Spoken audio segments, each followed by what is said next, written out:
Right now, VTA staff and local leaders are combing through personnel files of Sam Cassidy.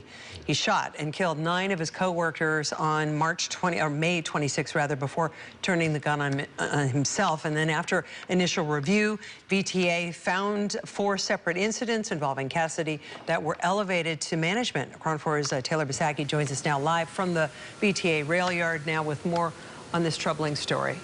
Taylor?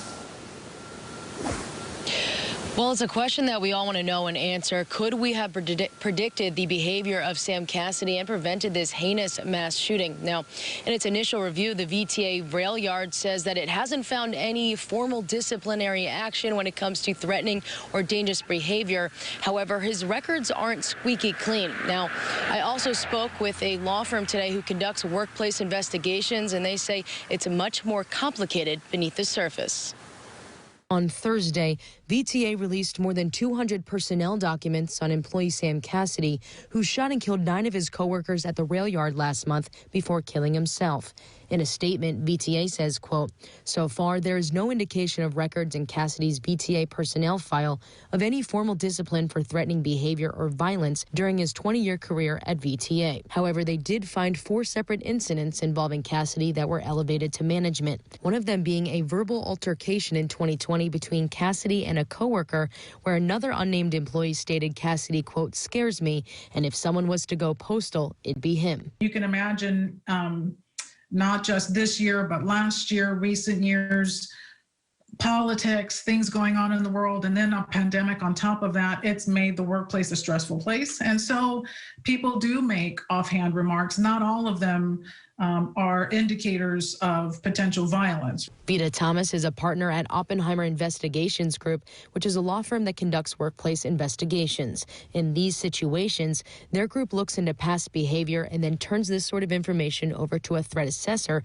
if deemed serious. Based on the limited information, Thomas says there are no glaring red flags, but violent behavior can be hard to predict. Human beings are very complicated creatures, and there are some people who can make all sorts of comments and never act on them. There are other people who say nothing and then out of nowhere engage in violence. In the other 3 cases brought to management, Cassidy was sent home for insubordination for not following company policy involving the use of their 2-way radios. Cassidy also refused a mandatory CPR recertification class citing COVID-19 concerns. And lastly, documents show he left work without permission. In future instances, Thomas says employers should do a few things if any concerning behavior occurs.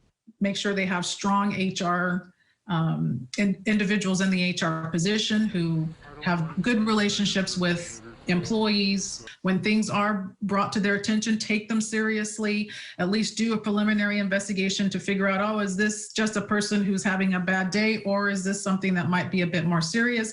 And then bring in those experts right away when the facts indicate that this might be more than something minor. Now, VTA says it also hasn't found any documentation or history of Cassidy making racist or threatening remarks. Now, they also say that they never received any information from federal authorities, especially when it comes to that 2016 incident when he was stopped by Customs and Border Patrol. That's the latest here live. I'm Taylor Bisacki reporting. Back to you.